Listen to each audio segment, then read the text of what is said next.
বিদ্যমান রাষ্ট্রের সুন্দর সংস্কারের জন্য ন্যাশনাল কনসেনসাস কমিশন যে সংস্কার করেছে, আমরা সেই সংস্কার প্রস্তাবে স্বাক্ষর করেছি।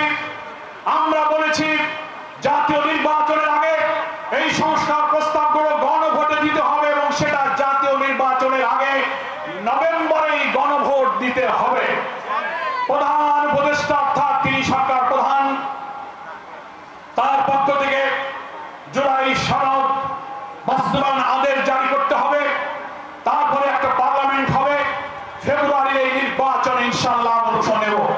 অনেকে মিথ্যা প্রচার করে, আমার বন্ধুরা বলে জামাত ইসলামী নির্বাচন চায় না, প্রিসাইড বলল আমরাই আমাদের আমিরই প্রথম ফেব্রুয়ারিতে নির্বাচন দাবি করেছি।